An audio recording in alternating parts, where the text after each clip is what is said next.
让国宝活起来。这里是大型文博探索节目《国家宝藏》，本节目由水景坊第一房独家冠名播出。如此酷炫的开场，一看就知道我们是一个年轻的节目。我们有多年轻？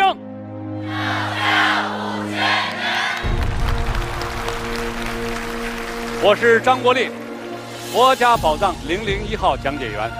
看过三国的人都知道，开篇就说天下大事是合久必分，分久必合。那么在中国上下5000年历史的演进中，分合之间不变的是什么呢？每个纷乱的历史阶段对于中国而言，只是江上风起，水面波惊，而大一统的滔滔江流却从未废绝。走进博物馆，让万千珍宝带你寻找答案。全国9大博物馆在此集结在国家宝藏，他们是即将迎接紫禁城第600个春秋的故宫博物院，包罗中国古代艺术万象的上海博物馆，第一座由国家投资兴建的大型综合博物馆南京博物院，见证华夏文明多源头格局的历史艺术博物馆湖南省博物馆，华夏之中上古文明开源之地河南博物院，以周秦汉唐4朝文明定鼎天下的陕西历史博物馆，集荆楚文化大成的湖北省博物馆，传颂万年乐地长歌的浙江省博物馆，新中国的第一座博物馆辽宁省博物馆。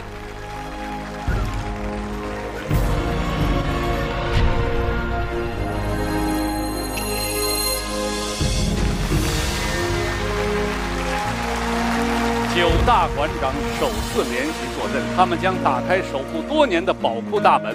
每个人甄选3件国宝重器，诚邀3位国宝守护人。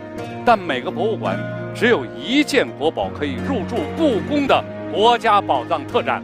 大家可以通过 CCTV 国家宝藏的官方微博、微信进行互动投票，哪件国宝能获如此殊荣？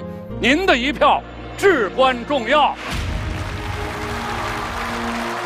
接下来，让我们跟随马宝杰馆长走进国家宝藏本期节目的主角——辽宁省博物馆。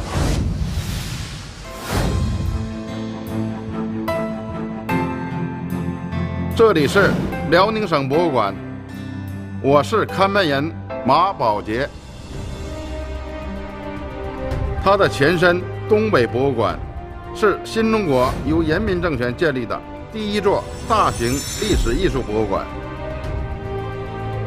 伴随着中国文博事业的发展，新一代辽博人持续探索辽河流域古代文明，一系列重大的考古发现，丰富了辽宁省博物馆馆藏，也证明了辽河流域是中华文明的发源地之一。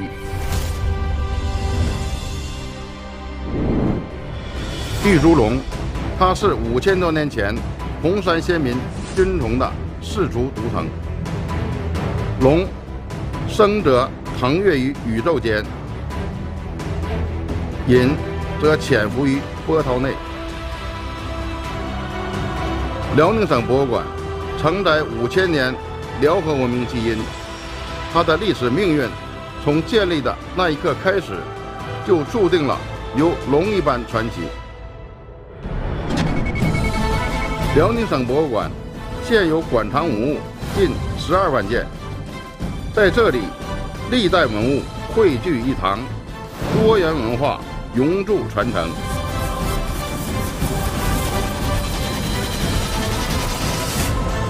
我是马宝杰，我在辽宁省博物馆等待您探索历史的热忱之心。辽宁省博物馆12万件馆藏，马宝杰馆长推选的第1件国宝是什么？它的守护人又是谁呢？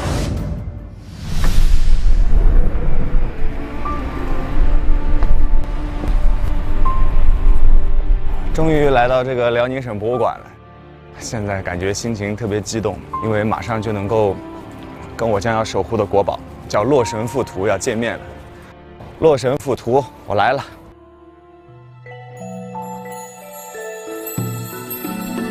这个词赋的作者呢是三国时期的一个文学家曹植，《洛神赋图》它的作者呢是东晋时期的一个人叫顾恺之，被称之为画圣。这整幅画的描绘的呢就是曹植和洛水女神相见，然后相爱，最后他们离别时的那种忧伤时的爱情故事。开出来以后跟我想的感觉完全不一样的，就是它这个色彩为什么过去那么久了还保持得这么好？它是用矿质或者是染料，所以它不容易变色。然后整件作品呢就开始讲了曹植和这个洛水女神他两个人定情时的情景。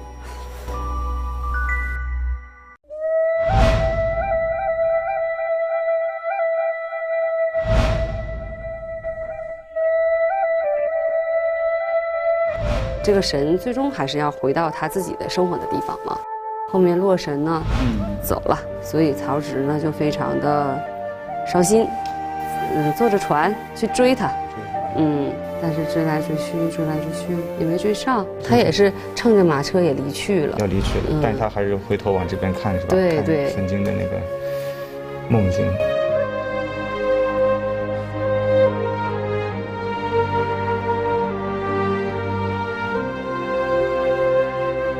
就说神来之笔吧，真的叫神来之笔，非常的震撼，非常的感动。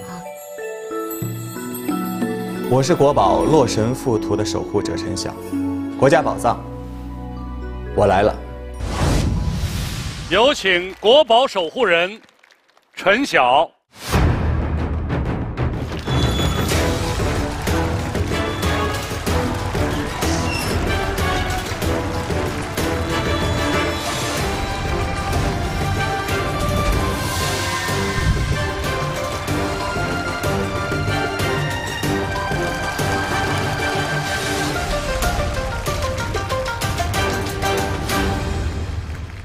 大家好，我是国宝守护人陈晓，我守护的国宝是宋人模顾恺之《洛神赋图》。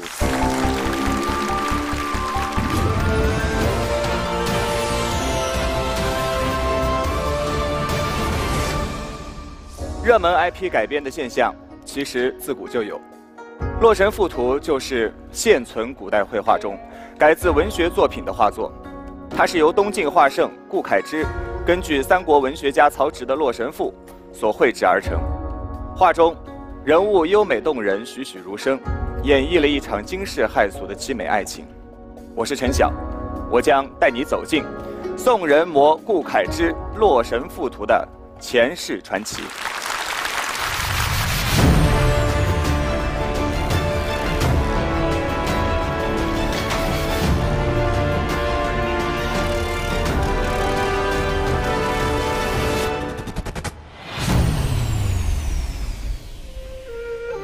三国时期，文学先才曹植行于洛水之上，梦见一丽人，心生爱慕，与之言好。哪知船身一抖，美梦破碎。梦醒时分，文思激荡，挥洒写就千古名篇《洛神赋》。近200多年后，东晋一代画圣顾恺之感其赋之华彩，叹其情之哀婉，决定绘一幅长卷，与仙才有一番神交。数月过去，顾恺之却迟迟无法为画中的曹植洛神点睛。有人就着急了，他破画而出，洛神赋未结之情，未了之愿，即将穿越时空，奇幻上演。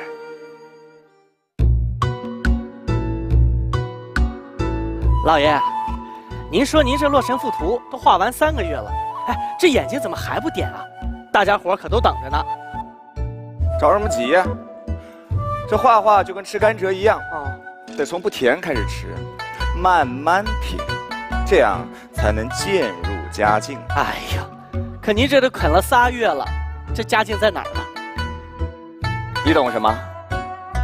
画形容易画神难，不懂子建洛神之情，怎能轻易下笔呢？嗨，不就是曹植跟洛神看对眼了，完了曹植又怂了的故事吗？您至于这么为难吗？洛神赋情兼雅苑，卓而不群，怎么被你说的这么粗俗？自秦汉起，能称得起先才的，唯有曹子建一人。哎，又来了。知道什么是先才吗？就是跟你们这些俗人不一样，拿着甘蔗自己啃去。他与洛神相遇、相知、相恋，最终却碍于人神殊途而分离。如此百转千回，跟他的人生几乎是一样的。对了，我好像知道该怎么画了。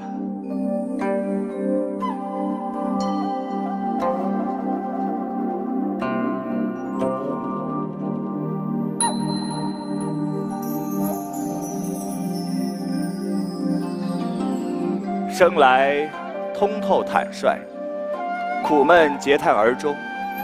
世人只看子建才思，怎知他的志向与苦愿呢？画诀果然名不虚传呐！哇，你这是曹植、曹子建？正是在下。真的假的？人家说画画的好是能通灵的，今天给我撞见了。世人都说顾恺之才绝画绝，我看装起傻来也是一绝呀。身处乱世，恐怕只有赤霞参半，才能明哲保身吧。没想到，知我者竟是子建。论知遇，子建不如长康万矣。长康仅凭一篇《洛神赋》，便读懂子建心中所想，神来点睛之笔，让子建破卷而活呀！子建，快来看看我这幅《洛神赋图》画得如何呀？画中的他，与我当年在洛水看到的丝毫不差。快与我说说洛神的心境，说不定我能把洛神点活，与你相见。这么久了，我忘了。忘了。子建与洛神之情，凄美绝伦，怎么可能轻易就忘了呢？忘了就是忘了，不必多问。子建是忘了，还是不想见？说不定他已经放下了，我又何必去打扰他？若是他没有放下呢？他真的会来吗？不试一试，怎么会知道？就算他不来，给我一个机会，将他的美留下来，不好吗？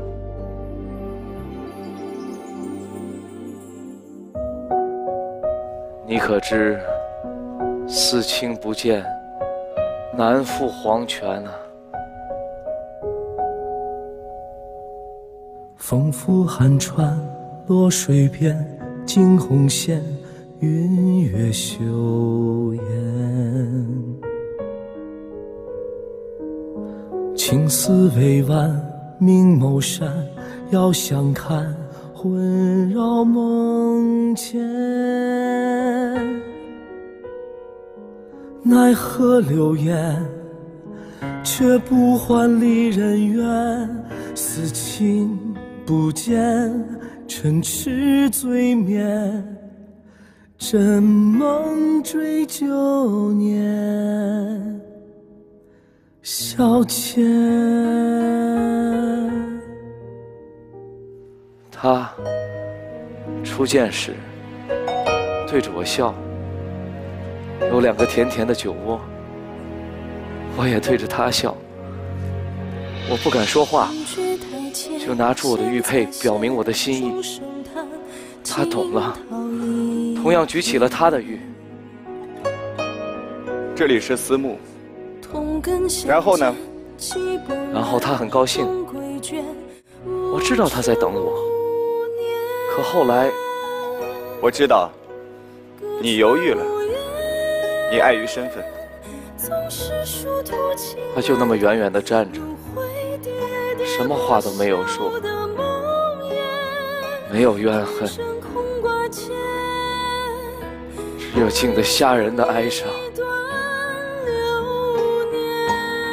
然后他哭了，眼睛里再也没有当初的光彩。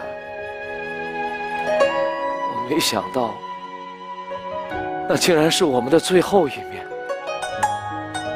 难怪他眼睛里带着诀别。不，他不会来的。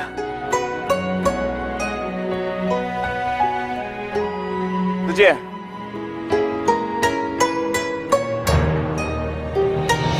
离别成恨远断，难续苦难解。泪看人是非，愿鬓白首无言。恨不尽红颜难续，几番思愿无出现。酒入喉，割破泪眼。离别成恨远断，难续苦难解。苦解相思成缘，究竟泪不干。此生一餐，等繁霜散去，古月寒，人未期。我好像懂了。一面。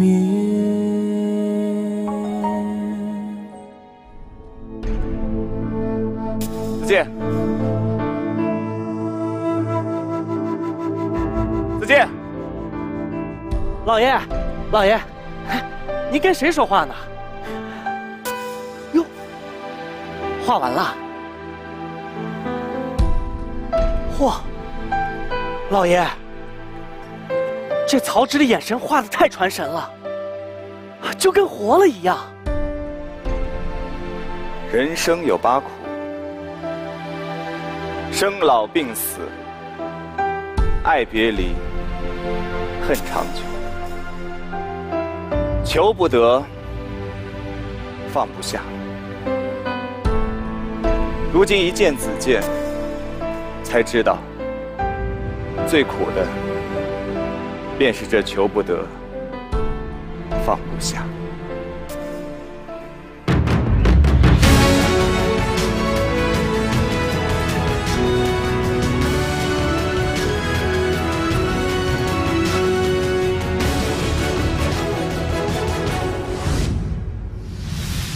顾恺之是东晋时期的大画家，在历史上有才绝、画绝、诗绝的美誉。他特别擅长人物画，对人物画有独到的理解。他认为人物画重在传神，传神重在点睛。他有句名言叫“传神写照，正在阿堵之中”，那么就是强调在画中点睛的重要性。顾恺之的《洛神赋图》，现在我们看到呢都是摹本，原来的亲笔所画呢已经遗失了。那么摹本，据专家研究呢，有9本之多。那在辽宁省博物馆的这一本和我们故宫的其中的一本，应该说是最精彩的。它是有赋文和画面同时呈现的，就像连环画一样，让大家看起来呢非常的生动。曹植文采卓绝，在《洛神赋》中呢，他采用了许多精美绝伦的词汇来形容洛神的美，譬如翩若惊鸿、宛若游龙、寂若幽兰、凌波微步等等。但是呢，他的命运不济，长期呢和他的哥哥曹丕因为政权呢争斗，在《洛神赋》中和洛神的爱情呢也没有修成正果。但是呢，他依然屹立在文坛的巅峰，成为后世的偶像。东晋大画家顾恺之他的画技是非常精湛，他的画的理论啊，影响了中国这个绘画史。他曾经说过，凡画，人最难，次山水，次狗马。同时啊，他提出了2个观点：天想妙德，以形写神。这2个观点影响了中国绘画史的历史。同时啊，隋唐以后啊，一些大的画家，特别是詹子乾、吴道子、阎立本的画中间，我们能够看到有顾恺之的这种画技和画风。哎，欢迎陈晓，国立老师好，后生可畏啊！你刚才演完顾恺之了，你觉得他怎么能被称为画圣？我觉得这是有原因的，因为我自己喜欢画画，我很崇拜顾恺之。请大家看看右边这幅呢，是魏晋之前的画家们笔下的长袖善舞，左边这幅是顾恺之画的衣袖飘摇，怎么样？有什么差别？哈哈，那一看就没风，你看袖子都下来了。这边你看，真叫哎，衣带飘飘，灵感灵动了很多，而且你看那表情也不一样了，对，是吧？眼神都出来了。你了解这件国宝之后，你认为洛神应该长什么样？在你心中？首先的一个关键字一定是美。在《洛神赋》中呢，曹植他用了大段的文字，直接的赞美了洛神的美貌。我从来没有见过有这么多不重样的形容词来形容一个女子的美貌。男性观众可以好好研究一下这首赋，学会了以后对你们写情书也很有帮助。陈晓说的非常好。一代文俊曹植创作《洛神赋》，一代画雄顾恺之创作了《洛神赋图》，这样2个跨时代的大家结合，可谓是文学之美和绘画之美的巅峰之作。接下来，我们有请国宝守护人陈晓为我们开启宋人模顾恺之《洛神赋图》的今生故事。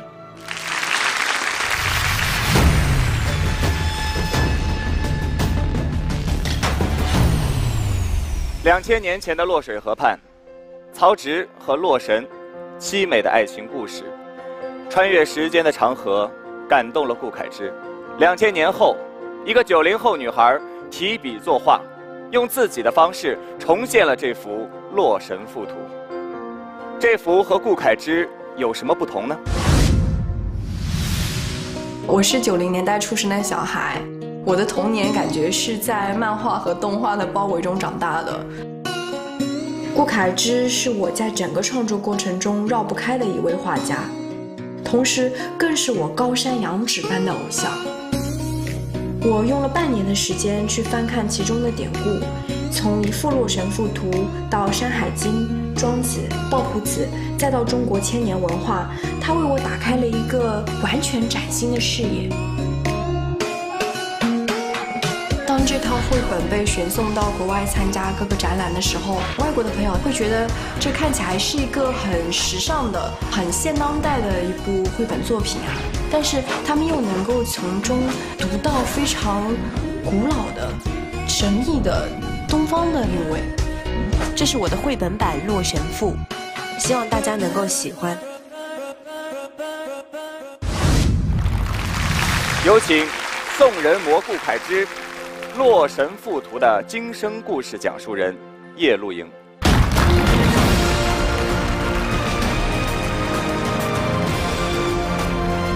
你好，你好。你说辽宁省博物馆，不管是前世还是今生的国宝守护人，都给我一种青春洋溢的感觉。大家好，我叫叶露莹，我来自中国美术学院，是影视与动画艺术学院插画漫画专业的一位老师。老师啊，你看这么年轻，你都老师了，不得了啊！郭丽老师，你别小看我们的90后啊。我找他来呢，是因为叶露莹在研究生时就研究了一个课题，和我们今天的这幅画特别贴切。叫东方传统经典绘本的现代演绎。这听起来很高大上啊！那跟我们说说，到底是里头都什么内容，什么意思？郭丽老师，我给您解释一下。他这里的东方传统绘本就是指像《洛神赋图》这样的作品。那现代演绎就是把这样子的绘本画成年轻人容易接受的样子，比如叶露营的漫画《洛神赋图》。漫画。我这听你们一说，我很好奇了，漫画本的《洛神赋图》到底会长什么样？我们想不想看一看啊？大声说。我们想看一看。好，请看。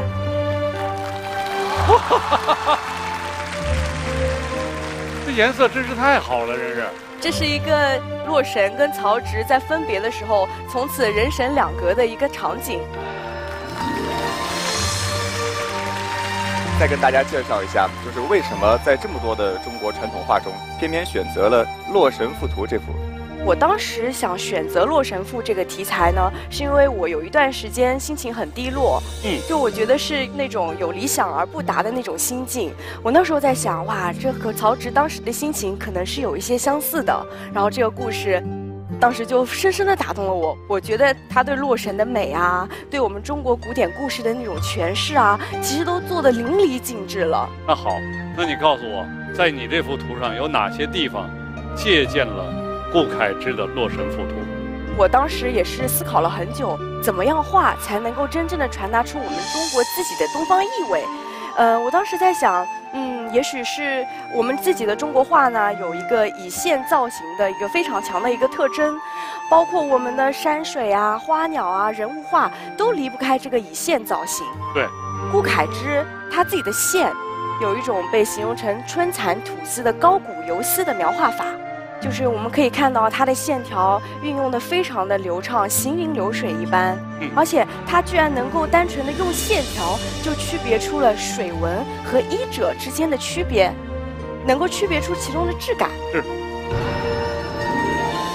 所以其实我自己的创作呢，在一开始也是基于以线造型的基础。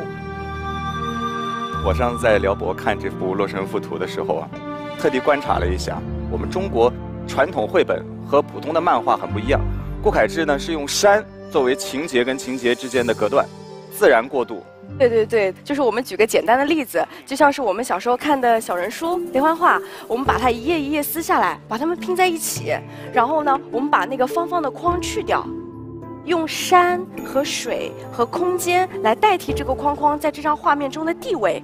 这样子读起来呢，它又非常的流畅，而且又像是一张非常完整的画面。还真是的哈。那在创作过程中，你觉得你遇到的最难的事儿是什么呢？我觉得最难的就是它里面有非常非常多的神奇的动物啊，和那个神话的人物啊。因为我们其实看到文字，它给我们的信息是非常有限的，所以呢，在这有限之间，我们画家就要发挥自己的想象，去创造无限的可能。其实，在《洛神赋图》里呢，顾恺之就充分地发挥了自己的想象力，很多诗句被描绘得特别有意思，让我们看看有哪些诗句。好，来。腾文鱼以锦城，明玉鸾以斜视。六龙掩其其首，在云车之容易。金泥咏而甲骨，水禽翔而为味。我们来看看顾恺之他是怎么画我们这些金泥啊、文鱼啊、玉鸾的。我们首先看看文鱼，在哪儿呢？它出来了。哦，你看这文鱼，它长着个豹子的头，但是全身呢就是鱼的身体，而且它长着翅膀。它怒目圆睁，张着血盆大口，从海水里一下子跃了出来。就是它这样的一个造型呢，和洛神那种清秀美丽的造型呢，形成了一个鲜明的对比，增加了画面的一个冲击力。是。我们再来看看另外一个海龙。海龙呢，它长着马的脸、鹿的脚、蛇的脖子和羚羊的身体。这个是洛神的坐骑，您看，再来了，六龙全来了。而且啊，在这画里面还有很多像是蛟龙啊、白虎啊等等的生物，而且这些生物呢，它们都可能是来自于像《山海经》《抱朴子》之类的典籍。这生物动物难表现，那你怎么诠释洛神的形象的呢？我在这个洛神里面呢，我是抓住了它的一个特点。在曹植的原文中呢，他形容洛神是云髻峨峨，修眉连娟，就是他的头发高耸入云，长长的眉毛又细又弯。就感觉它好像一直都在水中徜徉。哦，有意思。哎，不好看了，美吗？其实说到画人物，还有一点，我觉得叶露营跟1600年前的顾恺之是很投缘的，就是两个人对于画眼睛都好像是情有独钟。对，我特别理解顾恺之为什么总是把眼睛留到最后才去点。因为我觉得其实眼睛啊，它真的是人整个身体里面最有灵魂的一个部分了。就是你通过眼睛可以看到这个人身体里面来自另外一个世界的光芒。这是你画中的眼睛。对。嘿。他画眼睛还借用了鱼的样子，这个很有趣儿。哎，为什么会这么创作呢？如果要说到这个啊，我们就要从曹植的原文里面去找答案了。哦，就是曹植呢，他当时就是刚刚到洛水河畔一个人行走，然后他说：“甫则未察，仰以书观，睹一丽人，语言之畔。”就说我低头看也没有发现有什么不一样的，一抬头却发现景象完全不同了。我看到一个美丽的女子站在山岩之旁，于是呢，曹植马上就叫他的马车夫，然后问他说：“尔有敌于彼者乎？彼何人思？若此之艳也？你有看到那个人吗？那个人是谁？为什么如此的美艳？”马车夫回答说：“臣闻河洛之神，名曰宓妃。然则君王所见，吾乃日乎？其状若何？臣愿闻之。”他马车夫说：“老臣听说洛水河畔有一个女神，她的名字叫做宓妃。难道说陛下您看到那个人是她吗？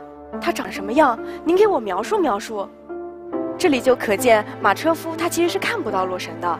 但是曹植他通过了这个鱼的眼睛，也就像是一个窗口，他看到了洛神的世界。就这里呢，也是我对于曹植的一个理解，我觉得他也并非是凡夫俗子，所以才会有了这里以鱼来代替曹植之眼的一个设计。嘿，真好。那我们通过90后这样的描述呢，我觉得自己的人心都年轻起来了啊。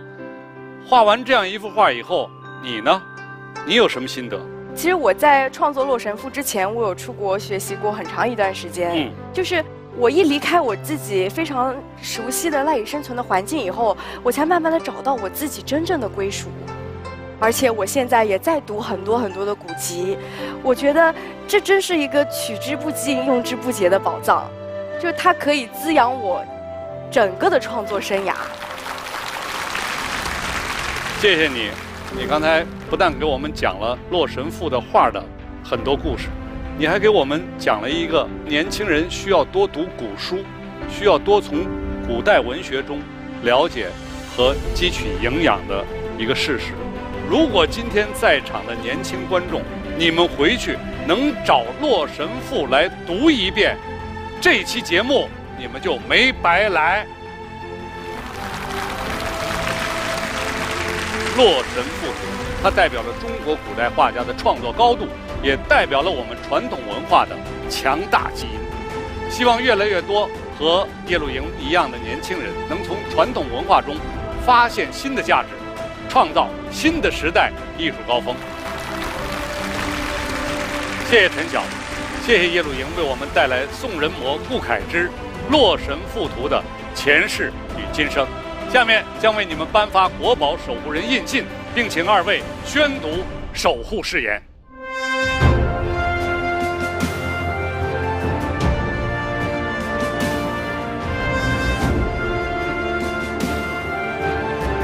我是陈晓，我是叶露营，我们志愿守护宋人模顾恺之《洛神赋图》，守护历史，守护妙笔丹青。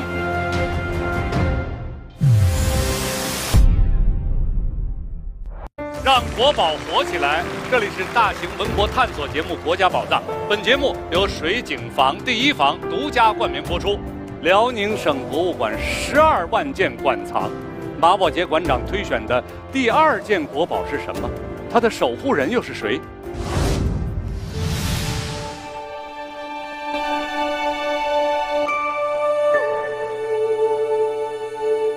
花树状金步摇。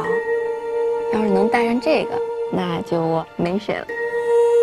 哇，这边还有这么多！哦，这也是花树状金步摇。但是我觉得吧，还是我刚才看那个比较好看。哎呀，小涛你好。哦，你好，你好。我是辽省博物馆馆长。哦，馆长好。你要守护的这件国宝，其实与我身后的这件甲级巨装有关系。原来是跟这个有关。那我守护的应该是，我想想啊，是盔甲，还是马鞍？到底是什么？我们往前走，一会儿你就知道了。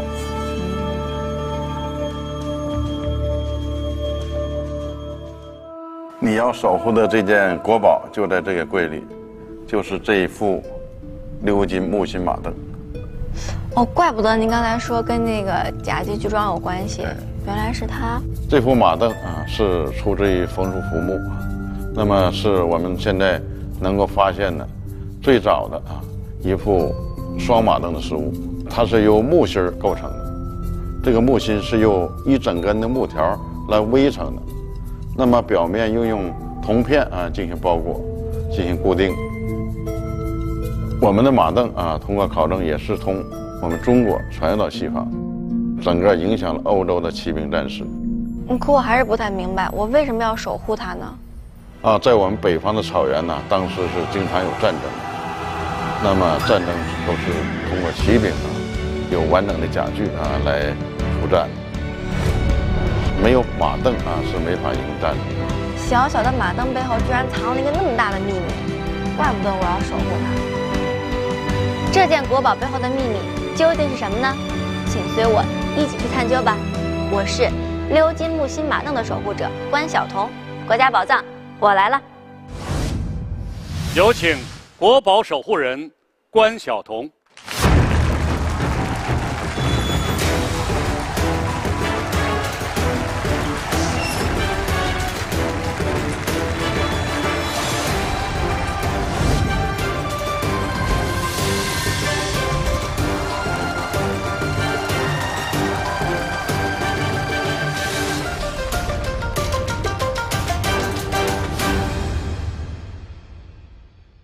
大家好，我是国宝守护人关晓彤。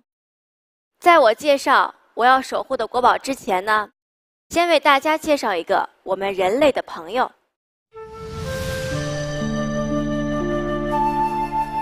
这是一匹自然界中的马。要想化身成一匹冷兵器时代的战马，首先呢，得有一套属于自己的盔甲，一个让它看起来更加威猛的面具，一个让骑兵坐得稳的马鞍，最后最重要的就是这个红鎏金木心马镫。有了它呢，从此人马合一，马变得更加容易驾驭，士兵在飞驰的战马上铁骑铁射，所向披靡。这就是我要守护的国宝红鎏金木心马镫。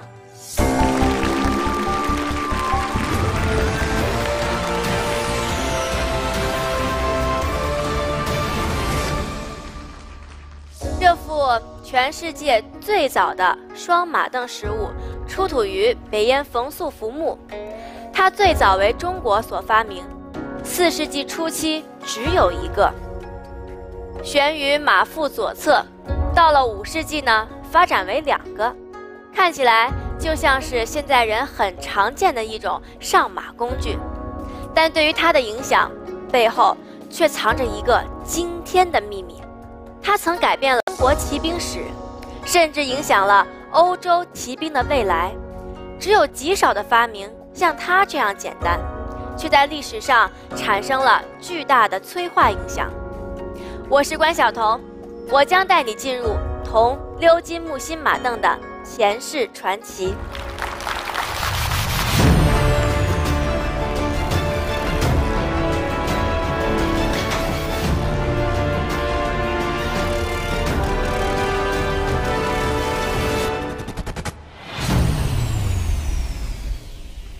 公元5世纪，在中国北方，最常见的景象不是风吹草低见牛羊，而是铁马金戈战沙场。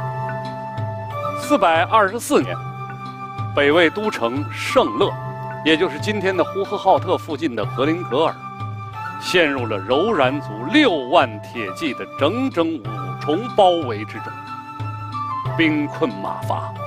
守城将领只得急征一批新兵，快速去清理战场，回收可用的盔甲、兵器。有一位新兵捡了一堆马镫回来，不顾众人讥讽，坚持说马镫才能保命啊。这个新兵叫花木兰，他到底凭什么如此自信？且听前世传奇如何分解。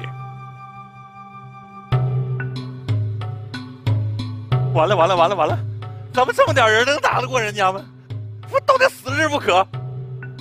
都愣着干啥呢？我不是让清理战场，把有用的都拿回来吗？我这队长说话不好使咋的？哎呀，队长，完好的长矛，哎呀，我都拿回来了。我把铠甲尽可能多的拿回来了。队长，我把能用的马镫都拿回来了。那你是不是傻呀你？咱是步兵，你说你捡个马镫干啥？人家捡长矛能杀敌，捡铠甲能够防身，你捡个马，你咋不被马踢死你？这马镫能保命的。你不丧命你就不错了。来，听我说啊，我从军10几年，我第一次听说这马镫能保命。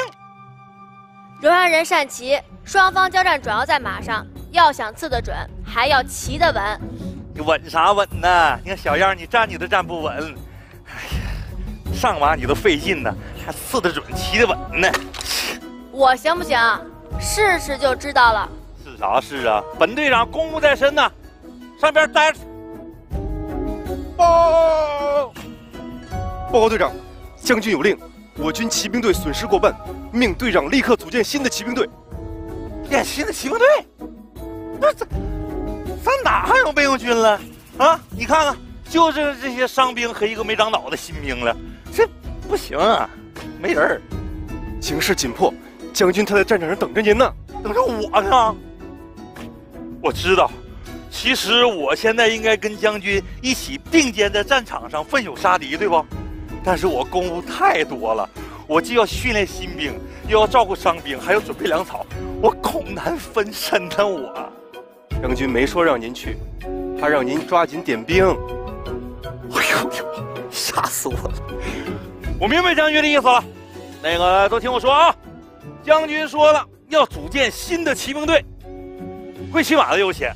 再一个，胆小怕死的就别去了啊！本队长我跟你们丢不起那人。来，谁愿意跟随将军上阵杀敌，平息战乱呢？我愿意。你愿意啥？你愿意呀？就你这样的，你手不能提，肩不能扛的，你柔然壮汉一个手指头就能捏不死你，就这么嘎巴不就戳死你就能。就算一死，我也绝不像有些人一样，做退缩胆小的那一个。胆小？说谁呢？说我呢？好，我看你是真不怕死啊！来，这样的，你跟他别试，你要是能赢他，我就让你去。我来，就真小胳膊小腿的，还想上阵杀敌？哎呀，别我的忙！你看，我可以吧？没说让你跟他比，我让你跟他。哈哈哈哈哈！光靠蛮力有什么用啊？杀敌还要靠技巧，有本事比武去。哎呦，瞧你这自不量力的，哼！打死他，不要给我面子。我躲一边啊，这不身血。去你的！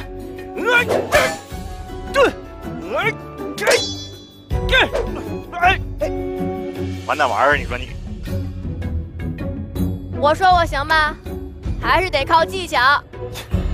你这些呀，都是雕虫小技。我告诉你，跟柔然人作战是要在奔驰的战马上，你行吗你啊？只要有他，我就行。说得好，我个屁！妈，将军，将军饶命！将军，我刚才脑袋让马蹄给踢了我。小小年龄，胆识不凡。你叫什么？将军他，嘿，你叫啥玩意儿？花木兰。将军他叫花木兰。如今我们被包围5重，如何以2万欲起6万呢？这个将军这是不可能的。依木兰浅见，这决胜关键就在这小小的马镫。哦，哎，我跟你说，别乱说话哦，小心将军剁了你。哎，让他说下去。我只说。柔然人虽善骑，但因为没有配备双马镫，所以呢稳定性差，不能持久作战。若抓住此弱点，我军配齐双马镫，并采取迂回战术，加长马上作战时间，夷敌3不是不可能。将军，他说的跟刚才您讲的一模一样啊！这些马镫都是你捡的？是我们大家一起捡的。我们一块捡了。花木兰领命。在。整理马镫，配合队长组建新的骑兵队。木兰领命。花木兰，我会好好配合你的啊！大家都听好了，穿好铠甲，备好长矛，随我一同平息战火，保卫家园。杀！在北魏将军的带领下，北魏军发起了新一轮的冲击，勇猛如天兵天将飞起，冲出柔然虎重包围，并将柔然大将射杀。柔然军顿时被搅得一片混乱，大败而逃。这副双马镫是出土于北燕的冯氏府墓，是目前考古发现最早的有绝对年代可考的双马镫。那么它的出现是改变了中国的骑兵史乃至世界的骑兵史。在战争结束之后，他们打扫战场的时候，把这些武器装备都把它捡回来。实际上，这也是当时对社会真实状况的一种反应。在南北朝时期的一个叙事长诗《木兰辞》当中，这个写木兰从军的时候是东时买骏马，西时买暗箭，南时买辔头，北时买长鞭。那说明当时他们参军的时候，这些武器装备都是要靠自己去自备，说明当时这些武器装备的重要性。16国时期，草原丝绸之路上贸易往来十分频繁，东西的文化交流呢也不断的融合。北燕风俗墓中出土的铜制鎏金木心马镫是东西方文化交流重要的物证，具有重要的历史和艺术价值。郭丽老师好。哎，小童。老师好。好一幅荡气回肠的战争画面啊！好一个年轻的花木兰。第一眼看见这件国宝的时候，你是什么感受？这对铜鎏金木心马镫锈迹斑斑，特别不起眼儿。是。对，然后那个材质吧也并不特殊。所以我一开始的心态就和前世故事里的小兵一样，我的心里嘀咕呀，这马镫是能杀敌，它还是能防身呀。那你后来呢？这铜鎏金马镫怎么就让你服气了呢？那必须太服气了。后来是辽博的马馆长给我讲了一个特别简单还特别能说明问题的故事，就是在没有马镫的时候，重甲士兵骑马到达战场，要想和敌军交战，得先下马才能进入到战斗模式。但是呢，当我们有了骑兵拥有的马镫，战士双脚有了强有力的支撑，双手就得到解放了，即使身披重甲，不用下马就能在马上左劈右砍。总结下来就是说呀，马镫普及之后呢，这个马就成了一件军事装备了，对不对？对，国立老师总结的特别到位，太聪明了。还夸我呢是吧？我想再考考你啊，你说说咱们中国马镫怎么就跑到欧洲，还帮着欧洲进入了骑士时代，改变世界的历史呢？这个呢，就要接着刚才我演的那个故事说了。柔然人虽然被花木兰的军队击败了，但对魏军使用的双马镫却铭记在心。他们通过学习使用，战斗力大增。后来，柔然人的后代就沿草原丝绸之路西迁至欧洲的多瑙河一带定居。把马镫就从中国北方一路传播到了欧洲。难怪马镫还被叫做中国靴子。对，有这么说法，叫中国靴子。然后说这是世界承认的。对，除了四大发明以外，又一个中国原创。没错，你刚才这番话呀，为我们说明了一个文物背后的意义和价值，都不容小觑。接下来，我们有请国宝守护人关晓彤为我们开启铜鎏金木心马镫的今生故事。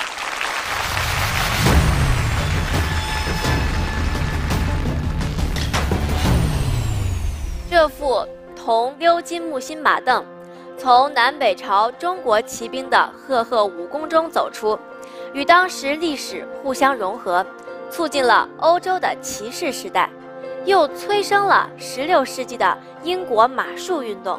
在2008年的北京，一位年轻的骑士踏马归来，续写了华夏古国的马镫传奇。他是谁呢？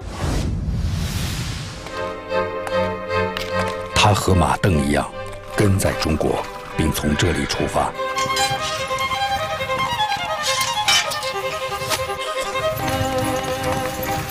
马镫的命运与他相似，一路向西，直到遥远的欧洲。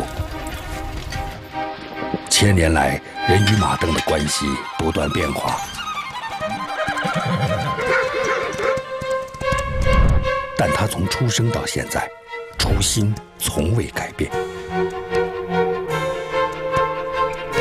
千年之后，他和马镫一起站上奥运的赛场，让世界重新记起马镫从何方而来。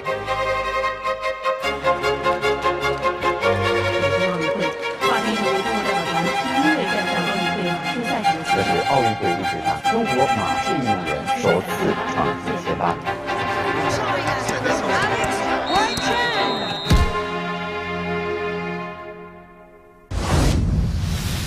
让我们有请铜鎏金木心马镫的今生故事讲述人华天。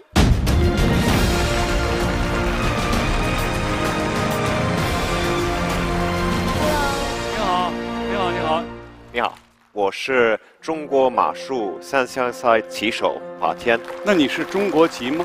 一般中国人，一般英国人，国籍中国人。国籍中国，来，让我们欢迎长着一个这么帅的中国人。对不起，吴老师，我中文不够好，不好意思。你中文说的不错，比我英文说的好多了。华天是中国的第一骑士，是首位代表中国出战奥运会马术3项赛的骑手，也是奥运会马术史上最年轻的选手。说说你今天怎么会想到请华天来做铜鎏金木心马镫的今生讲述人呢？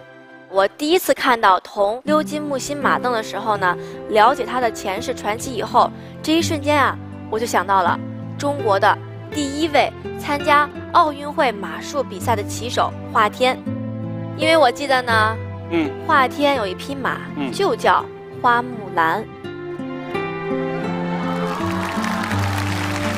那你这是特意为我们节目现起的这个名呢，还是以前就这个起了这么一名呢？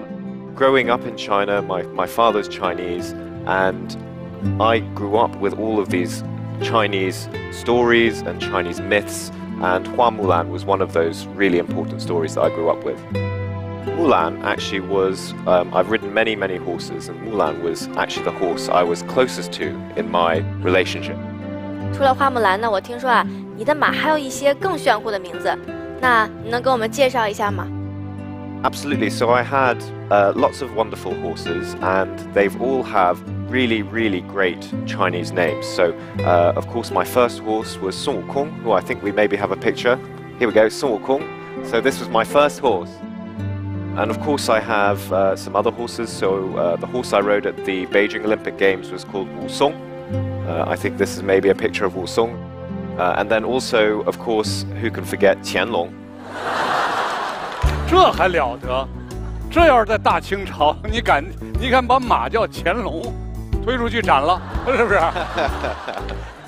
刚才我们听到华天啊，给他的马起的名字都很有意思，这说明什么呢？说明他身上啊，虽然流着一半中国人的血，但他有浓的中国情结。你们想一想，我刚才说出这些名字，哪一个不是我们中华民族文化最鲜明的一个符号呢？所以我觉得他是心里有中国。谢谢你，谢谢郭老师。当我们的国宝守护人关晓彤第一次给你看我们的国宝照片的时候，你什么感受？ Well, of course, I haven't actually seen it in real life, but Xiaotong, when she invited me to be on the show, it really is a work of art. And you know, this stirrup is it's a instrument of war, and I just was thinking in my mind, what wars have these stirrups seen? What battles have they won? What battles have they lost? And they're 1,000 years old, or nearly 1,000 years old, and they are not so different from the stirrups we're using today. And so the craftsmanship and the innovation that's gone into creating these instruments are just staggering. 这和华天今天的马术运动那有什么联系呢？ You know, the stirrup has had huge influence on the army, but actually my sport, the modern sport of equestrianism, 马术, is actually from the army. In Europe, this was the way that cavalries and the regiments trained their horses and tested their horses to be all-round war horses. And as a Chinese rider, as a Chinese athlete in this sport of 马术, to be here today to talk about this wonderful artifact is amazing. You know, it makes me so proud to look back at the connection between Chinese history and equestrianism, and it makes me very proud to do what I do today. 也就是说，没有马镫，就没有欧洲的骑士，没有骑士，就没有后来华天所热爱的马术运动。没错，是不是？点赞。点赞。点赞，点赞。几千年过去了，马镫也传遍了世界了。现在马术运动中，华天这些运动员使用的马镫都长什么样呢？来，我们看一看。And you can see the stirrups on there. And I've brought here, I actually brought my own stirrups. So these are the stirrups actually that I rode at the Olympic Games last year with Tang Renelu. So actually you can see I have two very different types here. So Xiaotong, I'll give this to you, and Guo Laoshi for you. It's a good fit. 是这意思吗？其实你看啊，多少年了，从5世纪到现在哈，万变不离其宗。你看，还是这个样子，马镫还是这样，是吧？只不过它更方便一点，因为它可以用那个铁来铸了。当时是用木头来做的。So you can see these stirrups. They're actually very similar to the artifact, but these are modernly designed specifically for modern sport, and they're made out of composite materials to make them light and strong. So the stirrup you're holding, Guo Laoshi, is the dressage stirrup. I'm sitting deep in the saddle, and my legs are heavy and down in the stirrup. And so you can see in this stirrup is quite heavy and quite narrow, because actually the stirrup is not so important. And then the stirrup you're holding here, Xiaotong, is the cross-country and the show jumping stirrup, Yue Sai和场地障碍.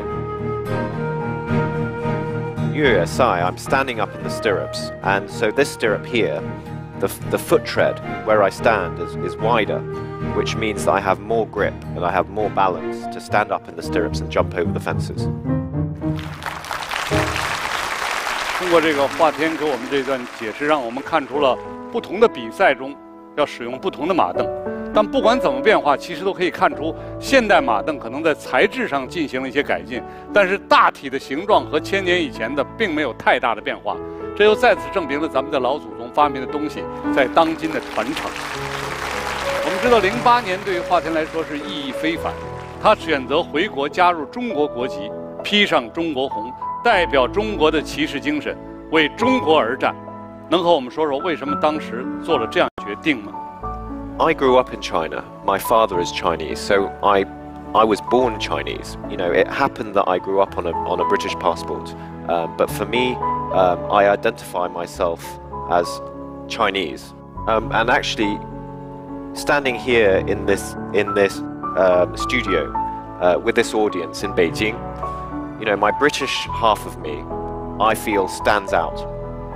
But on the other hand, if you can imagine me when I was 15 years old, I went to the most British school in the world called Eton College.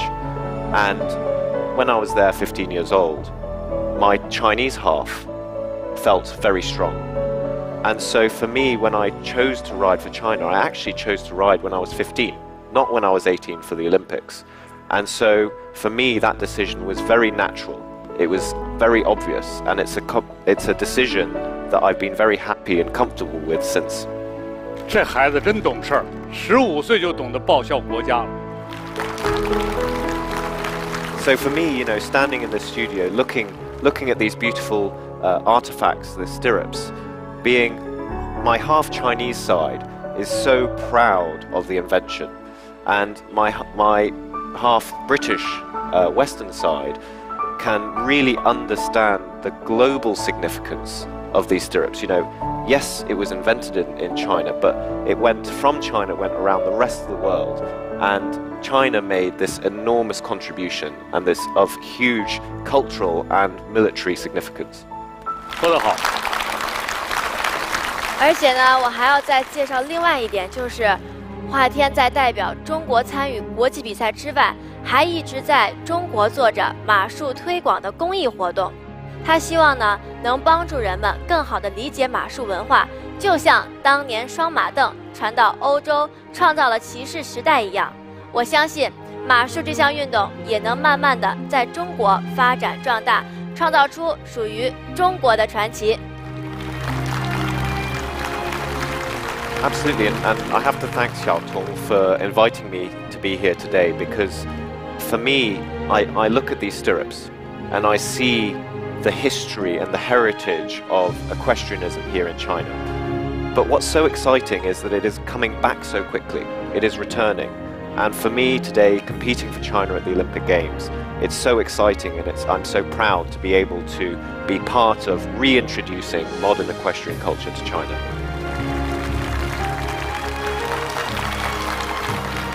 一件国宝，引出了一段奇妙的缘分。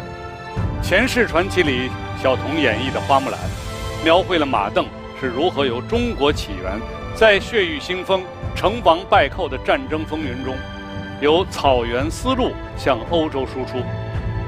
而今生故事里，华天作为一个现代东方骑士，见证了由草原丝路传入欧洲后的马镫如何告别浴血沙场，成就现代的马术艺术的优雅与风度。谢谢小童和华天为我们带来的同鎏金木心马镫的前世与今生。下面我们为二位颁发国宝守护人印信，并请二位宣读守护誓言。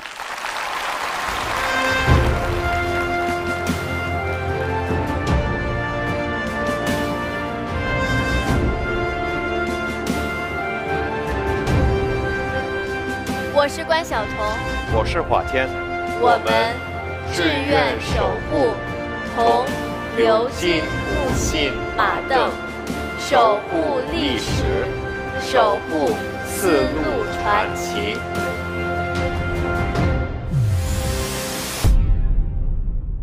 让国宝活起来！这里是大型轮播探索节目《国家宝藏》，本节目由水景坊第一房独家冠名播出。辽宁省博物馆12万件馆藏马宝杰馆长推选的第3件国宝又是什么呢？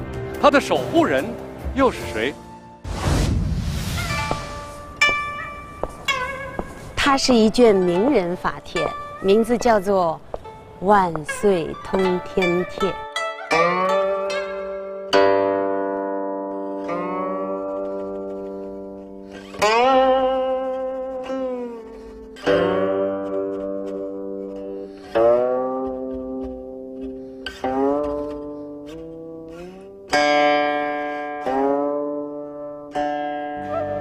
万岁通天帖啊，还有个名字叫唐谟王氏一门书汉。王羲之的墨迹啊，现在没有原作流传。那么在原作无存的前提下，这都是下真机的，是非常珍贵的。据说第1幅和第2幅是王羲之本人的。对，第1幅叫《姨母帖》，他的姨母去世啊，他写信问候姨母家人。表达他一个非常悲痛的心情。用的这个痛字，这个痛字写起来也是字体也比较庄严，很悲痛的感觉。第二幅看上去明显的就是这个心情上面感觉到松了很多，好像潇洒这种感觉出来了。刚刚看到就是在前面的时候有那种，我感觉到像是火烧的印子，就是那个真的是就是经过火烧了。这个虽然是摹本啊，但是它经历过各种磨难流传下来。很多人以为王羲之还有真迹存在，所以对这摹本呢，有时就不够这个重视。包括乾隆皇帝刚开始对这件作品就是也不是很重视。说了这么多，这摹本字帖的原件到底在哪里？又是谁提供了原件？我是万岁通天帖的守护者宁静，国家宝藏，我来了。有请国宝守护人宁静。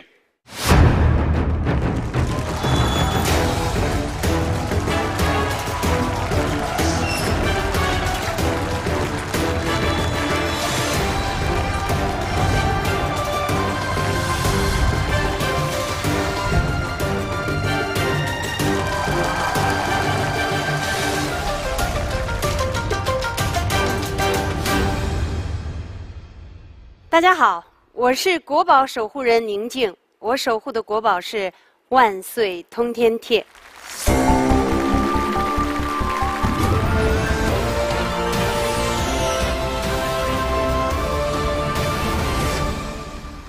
中国书法艺术高古奥妙，无论你了解多少，但是王羲之的名号你一定听过吧？从北宋时期开始，王羲之的墨迹就不易获制。时至今日，真迹早就已经不复存在了。能让大家感受到书圣气象的，就是这件万岁通天帖了。它勾摹精妙，历经千年岁月，流转至今，完整地保留了王羲之的笔韵和灵魂，有下真迹一等之美誉。我们都知道，王氏一门善书，此帖更是集王羲之、王献之等王氏7人的书法摹本，世间仅此一件。而我们现在能够有幸看到的这件作品，要得益于另一个大名鼎鼎的历史人物——一代女皇武则天。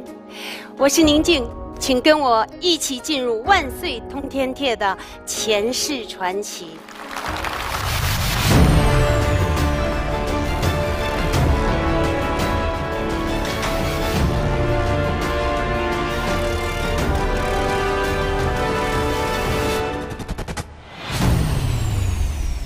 故事就发生在公元697年。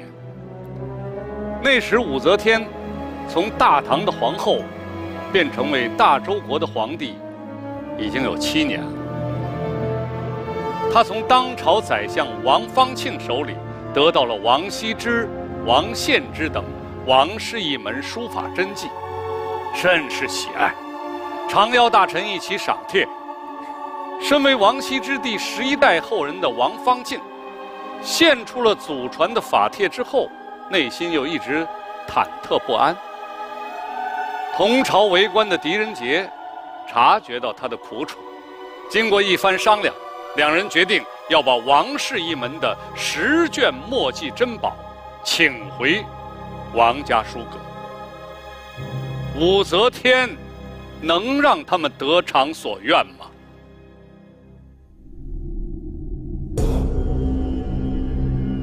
淮英啊，你我所伤之事还是罢了，区区几卷法帖，不值让你犯险啊。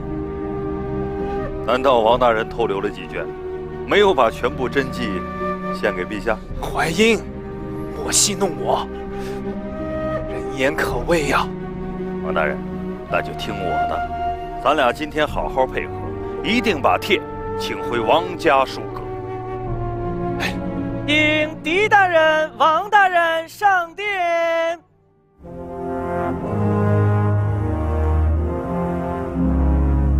臣参见陛下。起来吧。谢陛下。淮英今日有眼福了呀！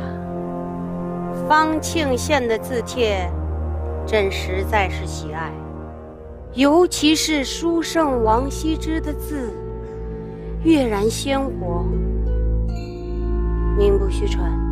陛下，臣今日恐要扫你的雅兴了。又有何事要奏啊？臣参同凤阁鸾台平章事王方庆，以人臣本分为由，献祖上法帖，在朝野助长阿谀之波澜。怀英这是从何说起啊？陛下，王大人献帖，使得陛下厚爱赐赏，朝野内外盛传，寒窗苦读10余载，都不敌祖上有一卷王氏法帖。圣上改革科举，不拘一格，广纳人才，也只是为寒门学子化名充饥而已。这占据中流砥柱的，依然是王大人这样的百年世家大族。臣知罪，让陛下圣谕蒙尘。请陛下收回封赏，整肃封禁。臣愿退回封赏，以正陛下圣谕。撤回封赏好办，只是这法帖怎么处置才合理呢？陛下可说借帖，这有借有还，谣言自然就平息了。还是狄大人想的周到。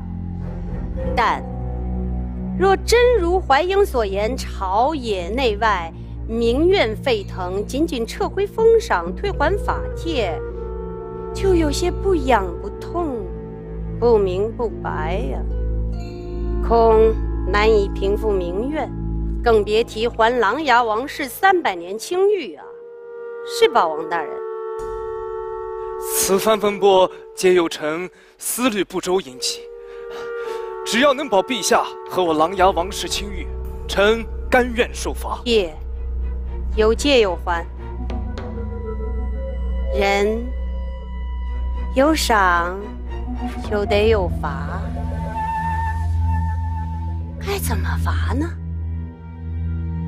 若依大理寺之规矩，必有一番苦肉之痛。怀英，你怎么看？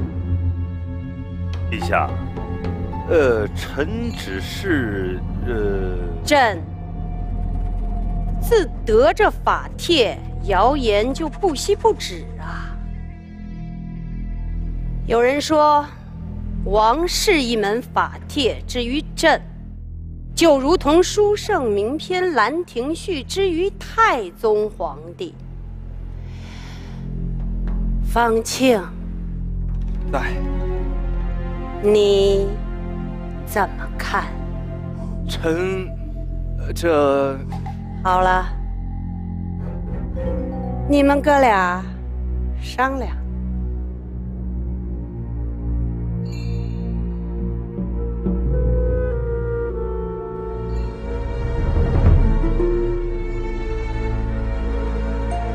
狄大人啊，这陛下突然提起《兰亭序》，是何用意啊？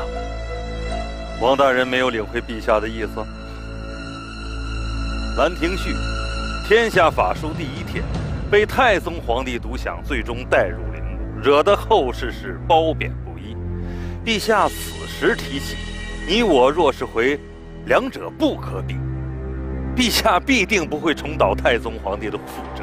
帖咱是要回来了，但是讽刺太宗皇帝之罪，或是暗讽陛下不配拥有当世珍宝之罪，咱们可是逃不脱了。哎呀，你我若是回，两者齐名。太宗皇帝既然可占《兰亭序》，那陛下功在天下，集合王氏一门28人的法帖，自然也是正常啊。陛下是何等聪慧呀！我看这帖，咱是要不回来了。唉，我想要回法帖，也正是担心，若陛下像太宗皇帝那样独占瑰宝，不传承后世，世上便再无王羲之真迹，那我真是愧对先祖啊！狄大人，事已至此，我还是直接向陛下坦白心迹，怎样受罪，我都甘当。王大人确有此心，方卿确有此幸。那怀英愿追随王大人。好。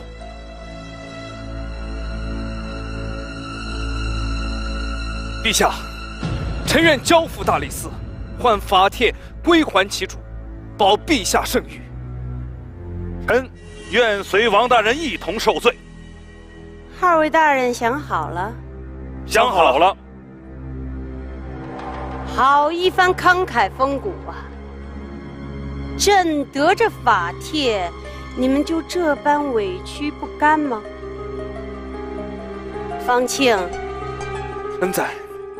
朕每次叫你赏帖，你都一副委曲求全的样子。且不说这帖是你献给朕的，就算是朕要强取，你又奈何呀？臣不敢。怀英你我君臣扶持经历这么多，怎么就不再直言敢谏了？到底你要兜多少圈子？君臣之信难道就这样越来越薄了吗？既然你们老哥俩都商量好了，一个要保祖上清誉，一个要重同人之义，那好得很呢，朕就成全你们。来人，启禀陛下，弘文馆已将王氏一门法帖最后一卷勾摹完毕，请皇上勘验。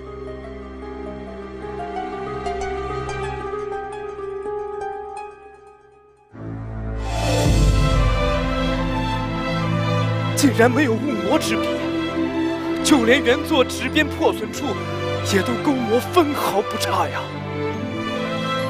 陛下，是否有辱王氏家族？臣之荣光。是否有辱天下文士？臣狭隘了。二位此行的目的，朕早就看出来了。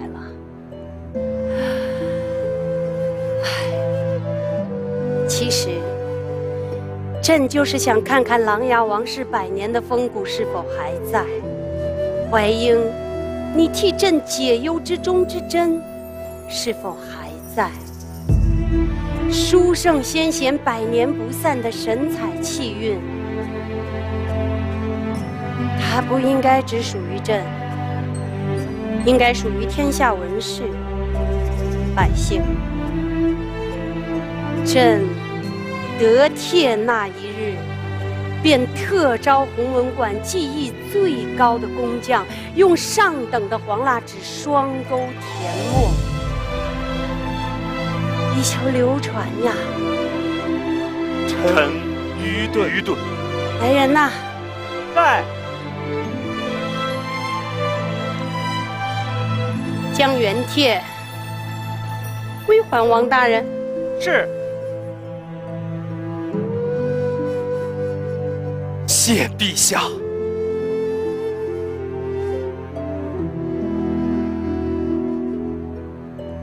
大周的繁荣昌盛，需要王大人这样一脉相承、延续1000年的世家大族，也需要像狄大人这样耿直忠正、勤勉自强的人才。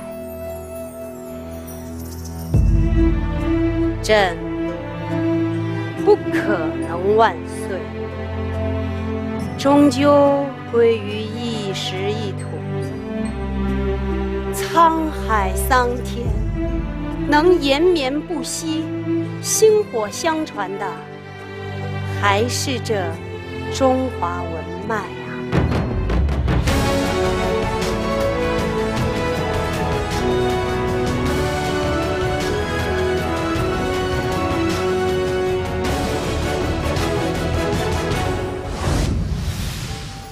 这个前世传奇是基本基于史实来合理虚构的。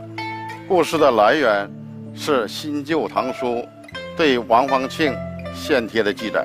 武则天登基后，极力搜求王羲之家族的法书墨迹。王羲之的墨迹在东晋时候已经比较稀少，到唐代就更加珍贵。就王羲之目前传世的法帖来看，唐摹的已属凤斑菱角。这件法帖来源非常可靠，勾填的非常精到，再一个有明确的勾填的年代。所有这些因素一一能够集中在一件作品的，只有这件《万岁通天帖》。万岁通天年间，狄仁杰和王方庆同朝为官。当时武则天，权倾朝野啊，群臣当中啊，敢于直面进谏的人，其实这个并不多。所以《资治通鉴》里面记载啊，狄仁杰死了以后，武则天痛哭，说朝堂空矣，主要是指的是他跟狄仁杰之间的信任程度。所以这个故事里面说，请狄仁杰去求这样的帖，我想这是一个非常合理的推论。王羲之的真集啊，现在基本上传世的都没有，都是唐代的摹本，还有一些拓本。那么现在关于这些摹本呢，尤其是唐代的勾摹本，除了北京故宫的《兰亭集序》，我们上海博物馆呢有这个《上虞帖》，台北故宫《快学时清帖》等等，其实这个存世量非常非常的少。那么辽宁省博物馆这一件《万岁通天帖》，尤其把7人合为一卷，这个其实内容非常的丰富，对于我们研究王羲之的行书，或者对于后人学习王氏书法的风格，体会他的这个精髓，是非常非常重要的一部帖子。从武则天的艺术修养来说，还是相当深厚的，尤其酷爱书法艺术，特别擅长那种飞白书和行草书，也可以说是深得王羲之的精髓。因为他喜欢书法，在他当政期间涌现出了很多的书法家，善书成为入仕的一个重要条件。来，我应该是用什么礼节来给皇上请安呢？那时候是这样啊，还是怎么着？还是这样啊？您平身吧。我想观众朋友们对宁静印象最深刻的，应该是她演的孝庄文皇后吧？是。对吧？康熙帝的奶奶。哎呦，哎，你看他给我抓着我的手说康熙帝的奶奶，他什么意思？他占我便宜，我演过康熙。好像历史上都特别了不起的女人，你都演好几个。我觉得这些角色可能跟我都有些许的缘分。但是像武则天这样的人物，我是觉得之前有几个机会找到我，我不敢演。为什么？我觉得我演不好。大家说刚才宁静演绎的那段前世故事好不好？一代女皇武则天扮演完了之后，有什么不同的感受？其实呢，我呢，自己是一个业余的书法爱好者，但是我并不常练习。但是这个不耽误我是王羲之的崇拜者，所以我能够理解说看到一幅好字的那种心情，那种爱不释手的感觉。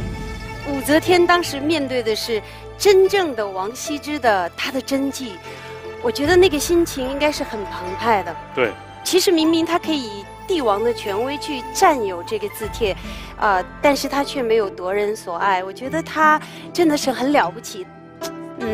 所以我觉得历代有很多皇帝还是跟他有一点点不一样的，他胸襟非常的开阔。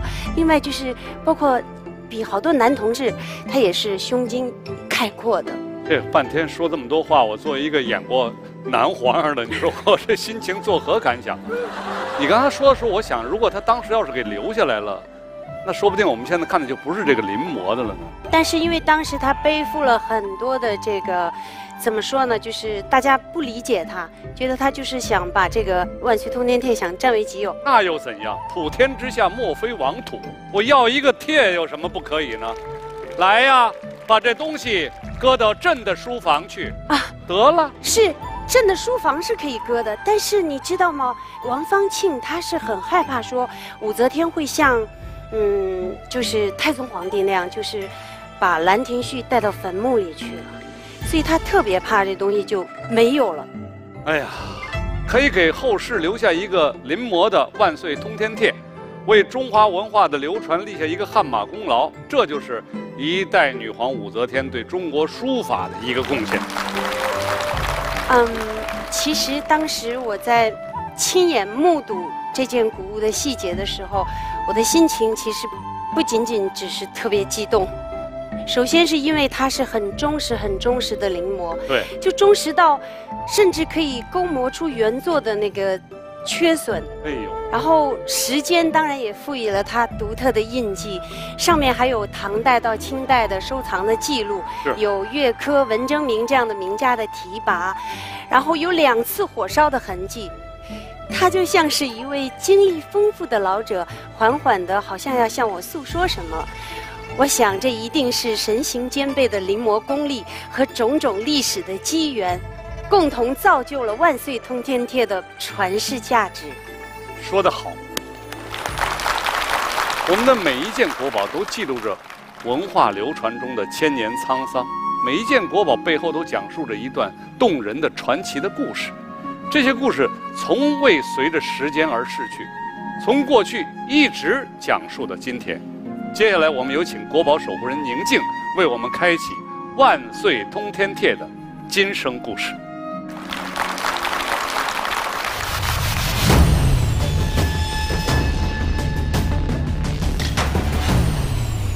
我国历史上每逢大乱，必有书画国宝被毁或流失。万岁通天帖在朝代更替和战乱中幸存，因为一段段跌宕起伏的经历而更富有魅力。在请出今生故事讲述人之前，我想先带大家翻开一段国宝沉浮的故事。1922年，溥仪开始假借赏赐皇帝之名，从故宫偷偷地运出了大量的字画和古籍。这些精中取精的珍品，既能为溥仪笼络人心，也能买卖用于保命。这其中就有我们这件万岁通天帖。这批国宝跟随溥仪一路辗转，来到长春伪满皇宫。1945年，日本投降，伪满洲国土崩瓦解，溥仪仓皇逃出。国宝们被遗忘在了一栋不起眼的小白楼里，哪知当时的伪国兵竟然乘虚而入，大肆抢夺洗劫，很多的传世名作在争抢中被撕毁，身首异处，无法还原。一时间，大量的文物在长春的街头以麻袋论价，有的被倒卖出国，再也无法收回；有的被送进灶坑，化为灰烬。千年文明的传承就这样毁一瞬间。天佑国宝，万岁通天帖在这场文物浩劫中幸存，几经流转，它安然无恙地掩埋在一堆部队用的作战地图和计划档案里，静静地等着人们去发现。它将等来怎样的命运转机呢？有请万岁通天帖的今生故事讲述人董宝厚先生为我们揭晓谜题。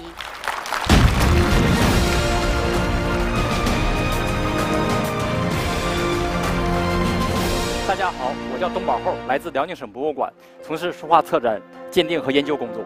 欢迎我们董宝厚来到国家宝藏的舞台。刚才宁静讲的这段国宝沉浮，让我们唏嘘不已，真的是听得我们非常的心疼都。是啊，觉得心一下就揪起来了。那我们现在让董老师来和我们说一说万岁通天帖究竟是如何平安无事的呢？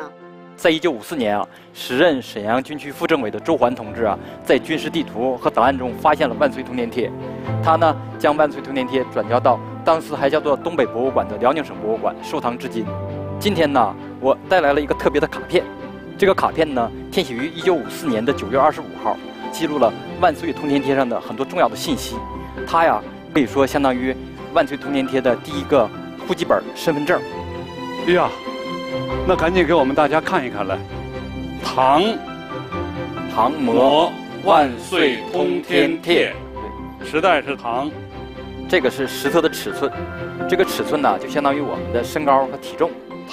特级品，这边呢有它的估价，2亿元。2亿元，对，这个是1954年的一个估价。哦，现在它可无价了啊。郭老师，您说的对，现在它就是一个无价之宝。无价之宝，您花多少钱呢？也别想把它从辽博买走了。对，无价了，无价了。这个卡片呢，可以说就标志着这个万岁通天帖在辽博落户了，咱们的国宝啊，结束了颠沛流离的生涯，从此啊，它安全了，有家了。是。国立老师，不知道你刚才有没有注意到哈？其实他在那个印章上面注明的鉴定人是杨仁凯先生。杨老是我们辽宁博物馆的馆长，对，老馆长啊，杨老是我的老师，是你的老师啊？对，我是杨老的学生啊。真的是要感谢杨仁凯先生。其实千里马需要伯乐，这文物其实也需要一双慧眼，对，识得它的价值，从而让它得到应有的保护。那国立老师，身份证您见识了，那您知道文物界还有文物普查吗？人口普查倒是听说过，但是文物普查是干嘛呀？哎呀，这个在中国漫长的历史上啊，以国家的名义对中国古代书画进行系统的大规模的征集啊，大概有3次。第一次呢是在900多年前的宋徽宗时期，第2次呢是在这个300多年前，清朝的乾隆嘉庆年间。第3次啊，就是上个世纪的80年代，就是杨老和其他几位老先生一起完成的。这个有点意思，这个是。那这一次的普查呢，被文物界称为史上最难以复制的壮举。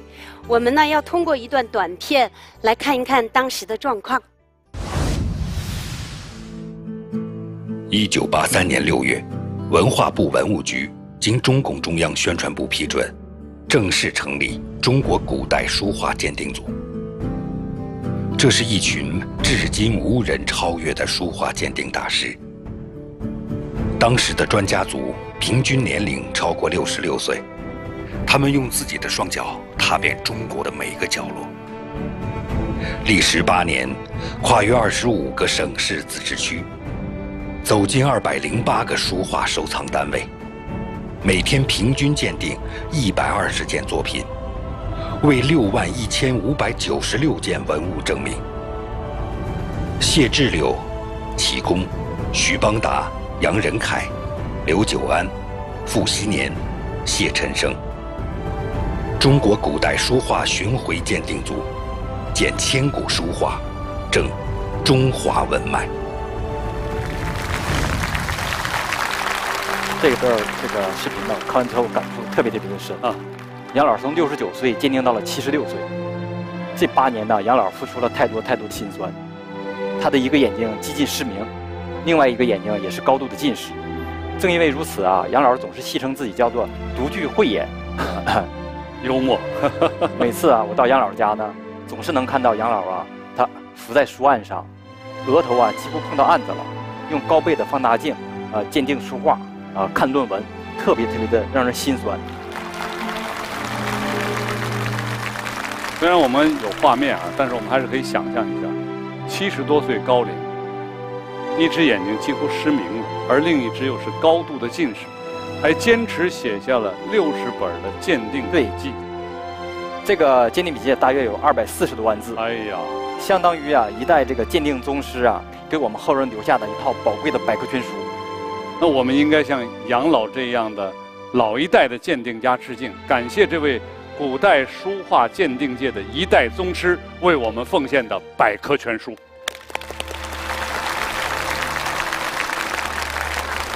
那其实我听说杨老和鉴定小组对万岁通天帖是进行过2次的鉴定。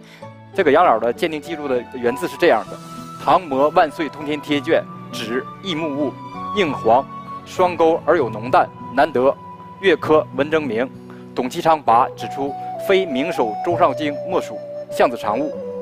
您看这个异木物呢，是指这件作品呢是清宫散艺书画目录里的一件东西。这个硬黄呢是一种纸的称呼，这种纸呢只有唐代才有，可以说通过这个纸呢就能判断这件作品是唐代的。那您在杨老身边工作了这么多年，您有没有觉得他哪次鉴定工作你就是觉得特别神？鬼老师，我跟您讲一个特神的事儿，您看看神不神啊？在1963年的3月的一天吧，有一个年轻人衣衫褴褛，背着一包袱碎纸片到北京荣宝斋去求寿。这个时候啊，也赶巧杨老呢，他这天在北京出差，而且就在荣宝斋午休。他就小心翼翼地打开这个顺纸片一看，觉得这些东西的确不一般，他就示意这个荣宝斋呀，先把这些东西照价收下。这整整一个下午吧，杨老就在拼这些碎纸片，到17件清宫散玉书画，其中有8件呢都是宋元的作品，而且呢，我们知道宋代的一个大书法家叫米芾，他有一件呢代表作叫《调息诗》，这个调息诗啊就在其中，而且啊仅仅少了8个字。国典老师，您说这事神不神？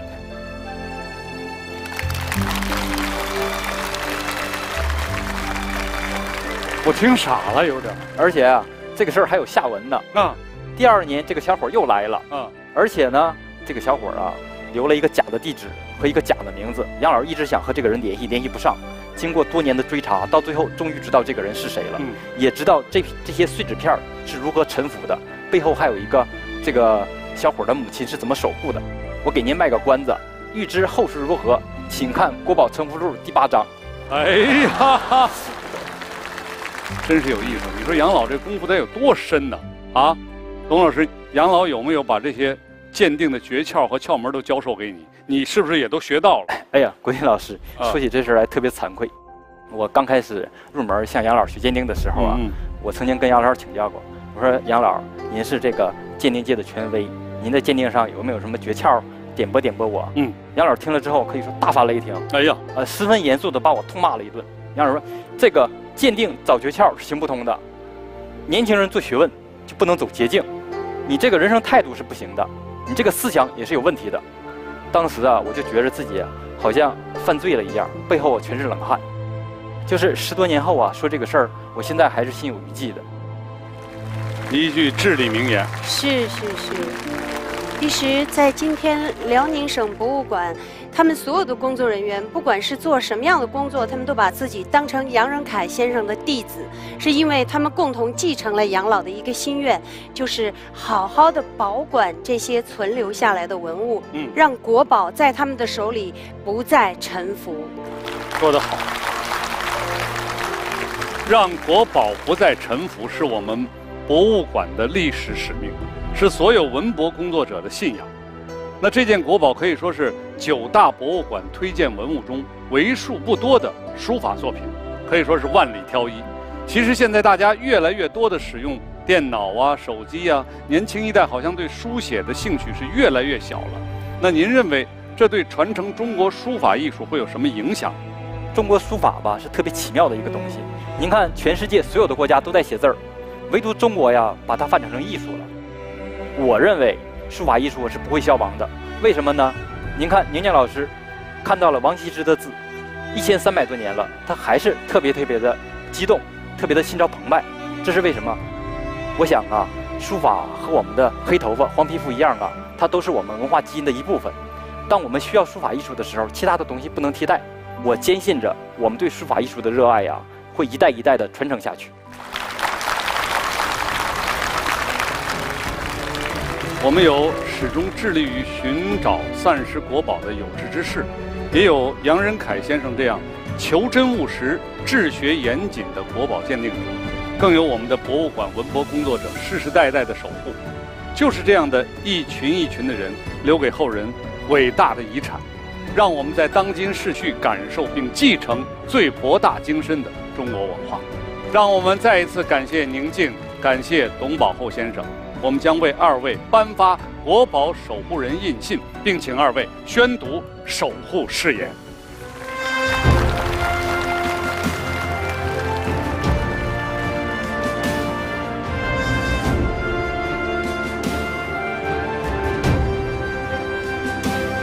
我是宁静，我是董宝厚，我们志愿守护万岁通天帖，守护历史，守护笔墨乾坤。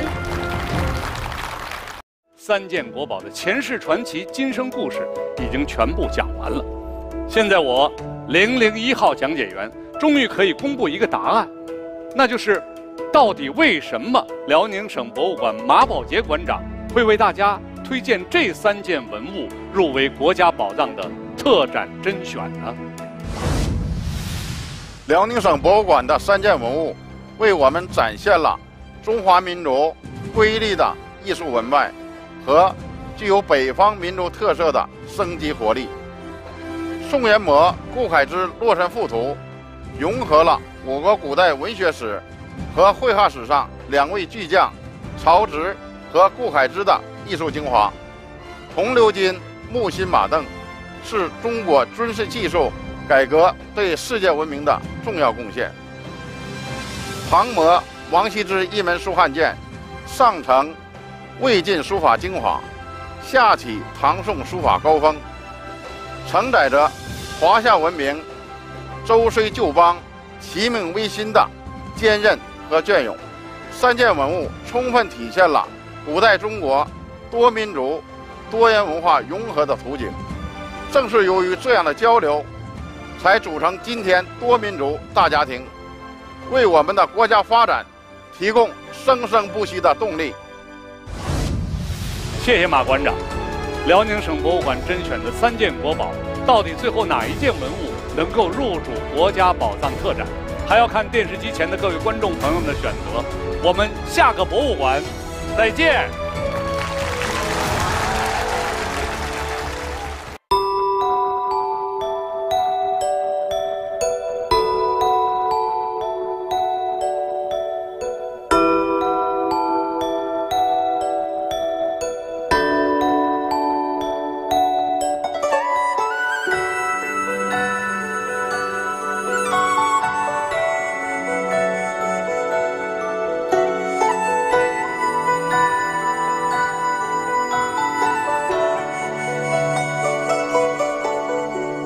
请再放慢一点，那么厚一本时间。我想每手牵手在故事里做一个伴，像诗人般孤单，与岁月彻夜长谈。只有你有心，一览无数江山。一眼千年，相隔千年，宛如初见。梦见你千万遍，只想触摸你无关。一眼千年，无言也胜万语千言，足以带给我多少次的沧海桑田。